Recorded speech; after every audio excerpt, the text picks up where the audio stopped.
د یو څو شېبو لپاره منور قصید راشه، د یو څو شېبو لپاره منور قصید راشه، نو لپس وم سر تر د ژوند لار.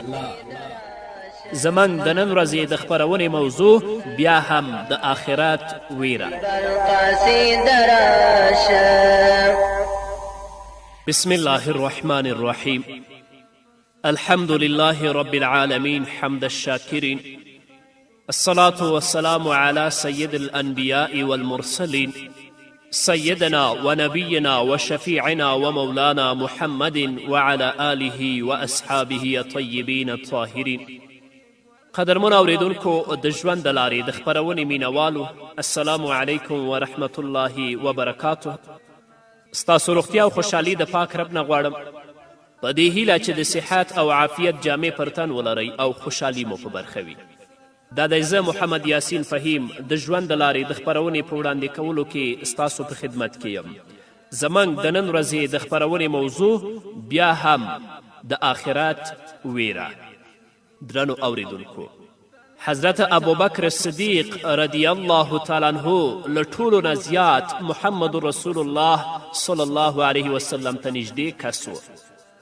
حضرت ابوبکر صدیق رضی الله تعالی عنه په مسلمانانو کې له ټولو څخه افضل او له ټولو څخه بهتر او غوره و. د ده درجه او مرتبه له بیان څخه وتلې ده. رسول اکرم صلی الله علیه وسلم حضرت ابابکر صدیق ته د الله تعالی د خوښي او د جنت د لاسته راوړلو زیری ورکړی و. د رسول اکرم صلی الله علیه وسلم له رحلت څخه وروسته او د وفات څخه وروسته صحابه و کرامو رضی الله تعالی عنهم حضرت ابابکر صدیق د رسول الله خلیفه او ځایناستی وټاکه.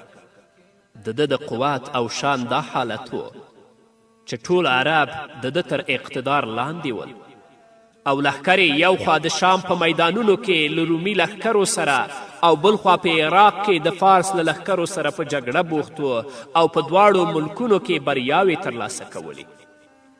ابابکر صدیق رضی الله تعالی عنه سره د دومره شان او شوکت، سره د دومره اقتدار، هر وخت او په هر کار کې له الله رب العزت څخه ویریده او د آخرت له سوال او ځواب څخه لرزیدونکی و. تل لپاره د آخرت ویره د هغه مبارک په زړه کې پرته وه. زما او ستا څه حال دی؟ کله د آخرت ویرې ته په خپل زړه کې ځای ورکړی او کله په دې سوچ او فکر کې شوی چې الله رب العزت به په آخرت کې زما د عملونو زما نه پوښتنه کوي؟ حضرت ابوبکر صدیق رضی الله تعالی عنه د ډیر نرم زړه څښتن و. د قرآن کریم د تلاوت پر وخت به یې د خشوع او خضوع له امله له سترګو بې اختیاره اوښکې جاري شولې او داسې به په چیغو چیغو ژړل چې د شا او خوا خلک به پرې راټول شول. الله رب العزت هغه ته دومره نرم زړه ورکړی و، دومره له آخرت څخه ویرېده چې د ویرې د وجې نه به یې ساړه ساړه آهونه ویستل، تر دې چې هغه ته د اواه منیب لقب ورکړی شو، یعنی ډیر آه ویستونکی او د الله رب العزت لور ته رجوع کوونکی. حضرت ابابکر صدیق رضی الله تعالی عنه به چې کله په مانځه ودرېده نو د یو بېحسه لرګي په شان به ښکاره کېده. د زړه د نرموالي له امله به یې دومره وجړل چې سلګۍ به یې وهلې. د آخرت له ویرې او پند اخیستلو له امله یې دا حال و چې کله به یې شنه ونه ولیدله نو ویل به یې کاشکې زه دا ونه وای چې له راتلونکو فسادونو او جنجالونو څخه آزاد وای او چې د کوم بڼ او باغ له څنګ څخه به تېرېده او مرغان به یې له ښکلو آوازونو سره ولیدل، سوړ او سیلی به یې ویست. وبه یې ویلې مرغانو تاسې ته دې مبارک وي، چیرته چې غواړئ والوځئ الوځئ، د کومې ونې سوري ته چې وغواړئ کښېنئ او د قیامت په ورځ له تاسې سره حساب او کتاب نه کیږي. کاشکې چې ابوبکر هم ستاسې په څیر یو مرغه وی. ګورئ تاسو د ابوبکر شان ته وګورئ چې محمد رسول الله صلی الله علیه وسلم ته له ټولو نه نږدې کس دی او په ټولو مسلمانانو کې بهتر او غوره دی او بیا هم د آخرت نه او د حساب او د کتاب نه څومره ویریږي. راځئ درنو اوریدونکو د الله د حکمونو پابند شئ، د الله د اوامرو پابند شئ، خپل ژوند د الله رب العزت د کلام په رڼا کې د محمد رسول الله صلی الله علیه وسلم د لارښوونو او ارشاداتو په رڼا کې تیر کړئ، تر څو رب العزت هغه سخته ورځ په موږ او تاسو باندې آسانه کړي.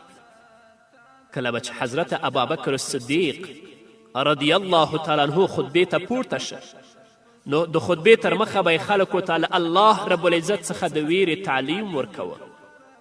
حضرت عبدالله بن حکیم رضی الله تعالی عنه فرمایي چې یوه ورځ حضرت ابابکر صدیق رضی الله تعالی عنه خطبه ویله او وی ویل زه تاسو ته وصیت کوم چې له الله رب العزت څخه وویرېږئ، څرنګه چې د الله حق دی، او په دعا کې امید او ویرې سره یو ځای ژړا او زاری هم وکړئ. وګورئ چې الله رب العزت د زکریا علیه السلام او د هغه د کورنۍ په تعریف کې فرمایي کانو یسارعون فی الخیرات ویدعوننا رغبا ورهبا وکانو لنا خاشعین.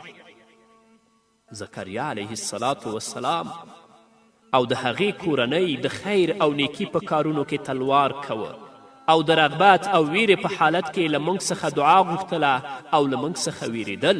نو حضرت ابابکر صدیق رضی الله تعالی عنه به هم د خطبې ویلو نه مخکې خلکو ته د ویرې تعلیم ورکوه. ډیر وخت به حضرت ابابکر صدیق رضی الله تعالی عنه داسې ویل ای خلکو د الله رب العزت له ویرې وجاړئ او که ژړا نه درځي نو د ژړا هڅه او کوشش وکړئ. یوه ورځ حضرت ابابکر صدیق رضی الله تعالی عنه د خطبې ورکولو لپاره پاڅېده، داسې وفرمایل ای خلکو تیر کال د ګرمي په موسم کې مې نبی کریم صلی الله علیه وسلم څخه واورېدل. حضرت ابابکر صدیق دومره وویل او په ژړا شو. بیا یې خپل ځان سنبال که او ویل تیر کال مې د ګرمي په موسم کې له نبی کریم صلی الله علیه وسلم څخه واورېدل، همدومره یې وویلې او بیا په ژړا شو ځکه رسول الله وفات شوی. بیا یې وفرمایل رسول الله صلی الله علیه وسلم وفرمایل له الله تعالی څخه د خپلو ګناهونو بخښنه او د دنیا او آخرت هوسایي او صحتمندي وغواړه. دا هغه وصیت چې محمد رسول الله صلی الله علیه وسلم حضرت ابابکر صدیق رضی الله تعالی عنه ته کړی و او حضرت ابابکر صدیق رضی الله تعالی عنه یې د حضرت محمد صلی الله علیه وسلم امتیانو ته کوي.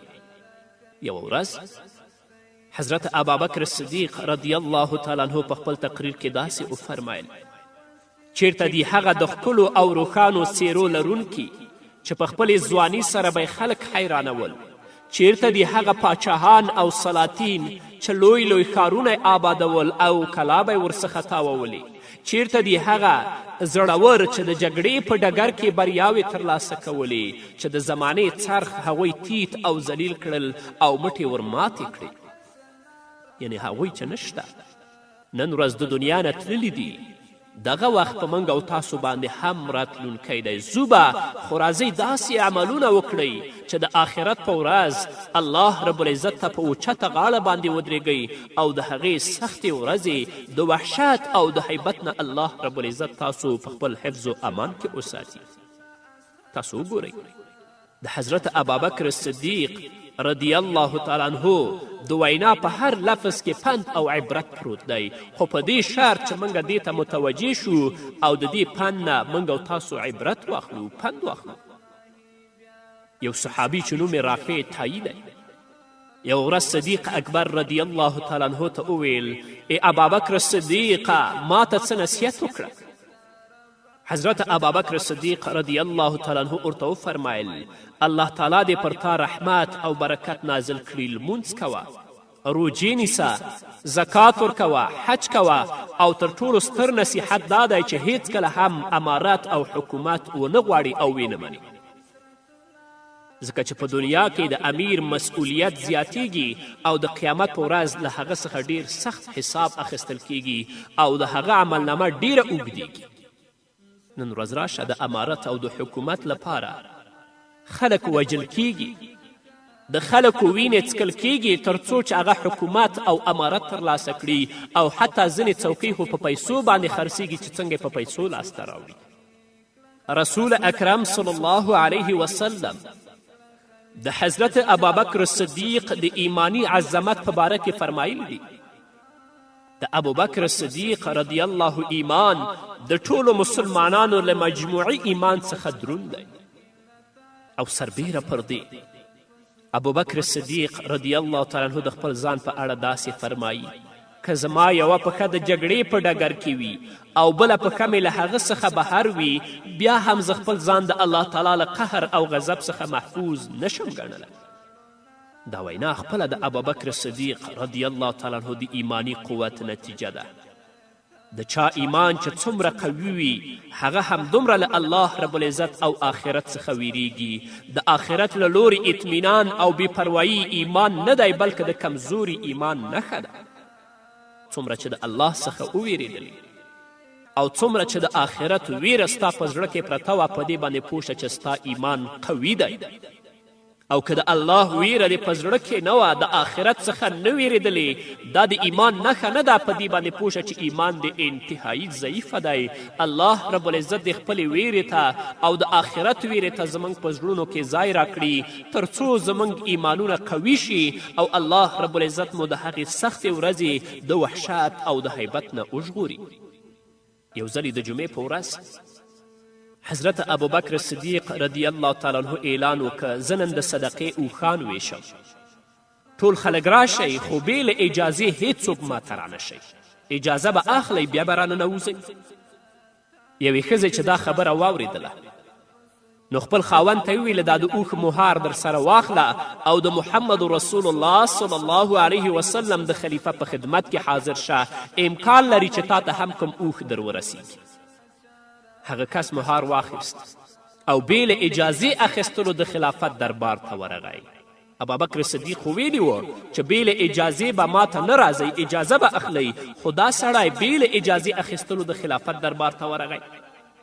ابوبکر صدیق رضی الله تعالی عنه له هغه څخه مهار واخیست او د ادب په ډول یې هغه سړی په هماغه مهار باندې ووهه.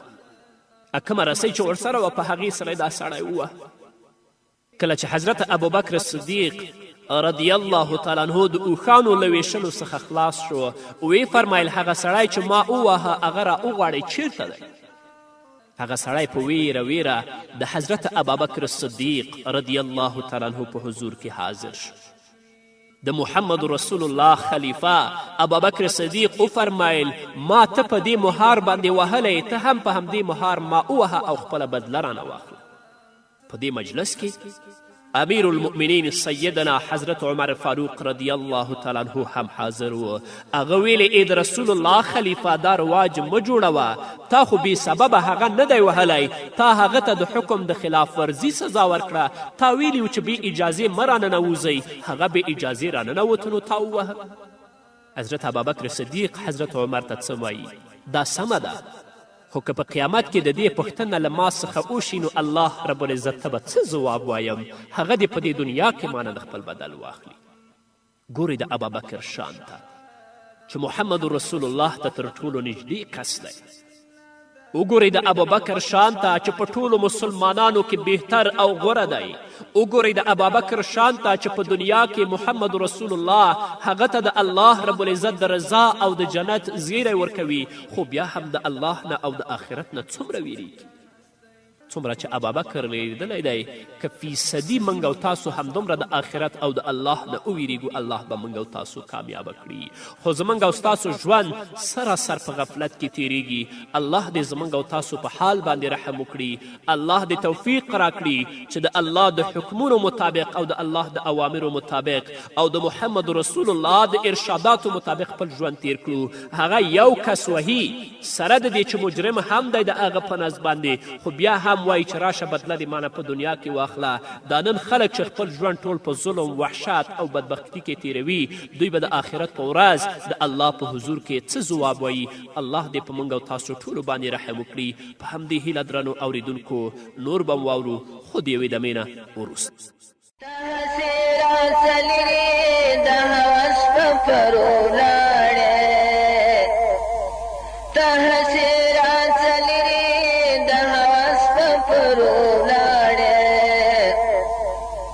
زه دې پرېښودم تنها ژر مرور قصیده راشه نو لپس وم سر تر پایه د دلبر قصیده راشه د یو څو شېبو لپاره منور قصیده راشه د یو څو شېبو لپاره منور قصیده راشه نو لپس وم سر تر پایه د دلبر قصیده راشه. درنو اوریدونکو بیا هم زموږ سلامونه ومنئ. د حضرت ابوبکر صدیق رضی الله تعالی عنه یو غلام د خپلې برخې له ګټې څخه کله کله د خوراک او څښاک ځینې شیان د حضرت ابوبکر صدیق رضی الله تعالی عنه په خدمت کې وړاندې کول. یوه ورځ د ابوبکر صدیق غلام یو څه خواړه راوړل. ابوبکر صدیق رضی الله تعالی عنه له هغه خوراک څخه یوه مړۍ وخوړله. کله چې ابوبکر صدیق رضی الله تعالی عنه خوراک وکړ نو غلام عرض وکړه تاسې به تل معلوموله چې دا خواړه دې له څه ډول ګټې لاسته راوړي دي، خو نن تاسو دا خبره ځان ته معلومه نه کړه، زما نه دې پوښتنه ونه کړه، بلکې د خوراک څیز چې ما تاسو ته دروړه هغه تاسو وخوړ. حضرت ابوبکر صدیق رضی الله تعالی عنه غلام ته وفرمیل د سختې ولږې له امله داسې وشول، نو اوس ته ووایه چې دا دې څه ډول لاسته راوړي ول، دا خواړه تا د کوم ځای کړي ول؟ غلام ابوبکر صدیق ته وایي د جاهلیت په دوران کې ما خلکو ته منتر ورښوده او هغوی زما د دې کار په بدل کې د مزد وعده کړې وه. اوس د هغوی لور او خوا ته ورغلم، د هغوی په ځای کې د کوم یوه واده و. نن هغوی د هغه منتر په بدل کې دا خواړه ماته راکړل او تا ته مې راوړل، تا ته هم وخوړه. حضرت ابوبکر صدیق رضی الله تعالی عنه چې دا خبره واورېده نو ویې فرمایل افسوس تا خو زه ووژلم. بیا ابوبکر صدیق رضی الله تعالی عنه وغوښتل چې خپله ګوته په خوله کې ننباسي او خوړلې مړۍ بیرته قی او استفراق کړي، خو مړۍ بیرته راونه وتله. چا ابوبکر صدیق ته وویل چې د اوبو په واسطه قی کیدلی شي، بیا یې ډېرې اوبه وغوښتلې او تر هغو یې اوبه وڅکلې تر څو چې هغه مړۍ راووتله. چا عرض وکړ ای ابوبکر الله دې په تا رحم وکړي، تا د یوې مړۍ لپاره دومره پریشانی او تکلیف وګاله. ابوبکر صدیق رضی الله تعالی عنه ورته فرمایي که په دې مړۍ باندې زما ساه هم وتلی وی، نفس مې هم وتلی وی، بیا به هم زه د دې مړۍ له قول کولو څخه نه وی درېدلی، ځکه ما د محمد رسول الله صلی الله علیه وسلم څخه اورېدلی دي کوم بدن چې په حرام مال باندې وروزل شي د هغه لپاره اور مناسب دی، جنت پرې حرام دی. الله اکبر. دا دی په آخرت باندې ایمان لرونکی. موږ هم په آخرت باندې ایمان لرو، خو آیا موږ د حلال او حرام په معامله کې د هغوی د سلمې برخې په اندازه خیال هم ساتو او دا پوښتنه کوو یا دا تمیز او تفکیک کوو چې دا کم شی زه خورم دا حلال دی او که حرام دی؟ هغوی ته چې الله رب العزت په دنیا کې د جنت زیری ورکوو او الله رب العزت دا اعلان کوو چې زه د دوی نه راضي یم، وجه دا وه چې دوی د آخرت نه ویرېدل، د الله رب العزت نه ویرېدل. آخرت ویره د دوی په زړونو کې پرته وه، نو الله رب العزت سرفرازي او کامیابي هم د دوی په برخه باندې کړې وه. یو ځل ابوبکر صدیق رضی الله تعالی عنه د څکلو لپاره اوبه وغوښتلې. خلکو په اوبو کې شات او عسل ګډ کړل او حضرت ابوبکر صدیق رضی الله تعالی عنه ته وړاندې کړل. حضرت ابوبکر صدیق رضی الله تعالی عنه چې کله خولې ته کړلې اوبه نو له سترګو یې اوښکې روانې شوې. حضرت ابوبکر صدیق رضی الله تعالی عنه دومره وژړل چې مبارکه ږیره لمده شوه. کله چې حضرت ابوبکر صدیق آرام شو نو د ابوبکر صدیق نه د ژړا سبب وپوښتل شو چې ابوبکر تا ولې دومره وژړل چې د ډېرې ژړا له وجې نه ستا ږیره لمده شوه؟ حضرت ابوبکر صدیق رضی الله تعالی عنه خلکو ته ځواب ورک زه یوه ورځ د رسول الله صلی الله علیه وسلم په حضور کې حاضر شو. رسول الله صلی الله علیه وسلم کوم شي ته لرې شه وویل.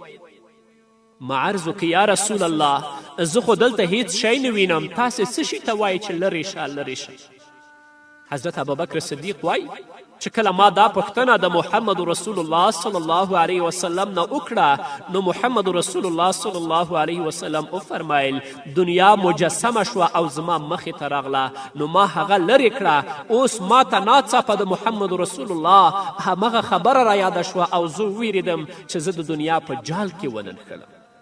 وګورئ تقوا ته، وګورئ د آخرت ویرې ته چې په اوبو کې هغه مبارک ته عسل اچول کیږي او کله چې هغه سکي د محمد رسول الله صلی الله علیه وسلم خبره اوریادیږي او ویریږي چې زه د دنیا په جال کې وننښلم.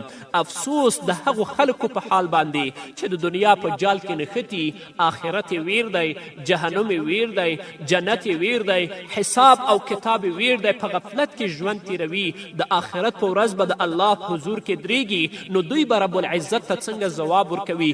افسوس د هغو خلکو په حال باندې چې دنیا لاسته راوړي، د هغوی اصلي مقصد او هدف او مخه د دنیا لاسته راوړل وي، تفکیک او تمیز د حرامو او د حلالو په منځ کې نه کوي او څه چې خوري په دې فکر کې نه دي چې دا څه ما وخوړل دا حلال دي که حرام دي. د آخرت په ورځ چې دوی د الله په حضور کې درېږي الله رب العزت ترې پوښتنه کوي، دوی به رب العزت ته څه ځواب وایي؟ نه درنو اوریدونکو، مسلمانانو ورونو او خویندو، راځئ د آخرت ویرې ته په خپلو زړونو کې ځای ورکړئ. د دنیا ژوند محدود دی، د دنیا ژوند لنډ دی چې د آخرت په ورځ الله رب العزت څخه موږ او تاسو مسؤول نه یو. واقعا که څوک د آخرت د ورځې نه ویرېږي هغه به کله هم لمونځ پرې نه دي.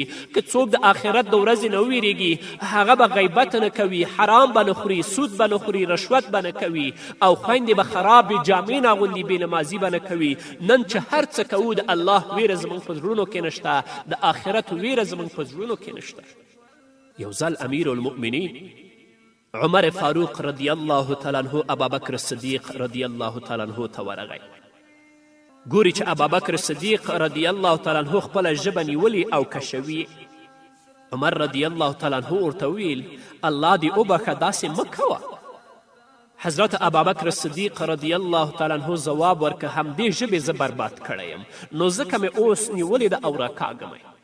د حضرت ابابکر صدیق رضی الله تعالی عنه دا واقعه موږ ته پند او نصیحت دی. موږ د خپلې ژبې په هکله څومره غافل او بې پروا یو چې څه مو خولې ته راځي هغه په ژبه وایو او هیڅ پروا هم نه کوو. موږ د دې فکر هم نه کوو چې د صدیق اکبر رضی الله تعالی عنه له خولې څخه دی زموږ په شان کومه خبرې وتلې وي. بیا هم حضرت ابابکر صدیق خپله ژبه کشوي او په خپله خپل ځان ته جزا ورکوي. ټوله ورځ موږ او تاسو دروغ وایو، بدې خبرې کوو، غیبت کوو، تهمت کوو، خو کله مو هم ژبه ونه نیوله د خپلو اعمالو ته متوجه نشو چې د الله رب العزت نه بخښنه وغواړو. الله دې زموږ په حال باندې رحم وکړي. غیر د الله د فضل نه والله که داسې اعمال لرو چې په هغه باندې الله موږ ته بخښنه وکړي نو الله دې موږ ته د نیکو اعمالو توفیق راکړي. الله دې په خپل فضل، رحم او کرم سره موږ او تاسو ته بخښنه وکړي. په همدې هیله درنو اوریدونکو دا وه زموږ د نن ورځې خپرونه چې ستاسو درانه حضور ته وړاندې شوه. تر بلې خپرونې پورې چې زه بیا هم ستاسو درانه حضور ته راځم تاسو ټول په لوی الله سپارم. پاتې ژوند مو نیکمرغه، ښاد، بریالي او کامیاب اوسئ. فمات نفس بتل پایم لکه اور په لوړ فانوس کې، فمات نفس بتل پایم لکه اور په لوړ فانوس کې، بیا د خپل ژوند پردی سوم د محشر قصیده راشه، د یو څو شېبو لپاره منور قصیده راشه، د یو څو شېبو لپاره منور قصیده راشه، لولپس وم سر تر پایه د دلبر قصیده راشه. سپوږمۍ مې تن راخوړینکې اوس د ستورو سره جنګ کړم، سپوږمۍ مې تن راخوړینکې اوس د ستورو سره جنګ کړم، زما د شپو ککړ ګریوان ته د سحر قصیده راشه، زما د شپو ککړ ګریوان ته د سحر قصیده راشه، لولا پشوم سر تر پایه د دلبر قصیده راشه د یو څو شېبو لپاره منور قصیده راشه لولا پشوم سر تر پایه د دلبر قصیده راشه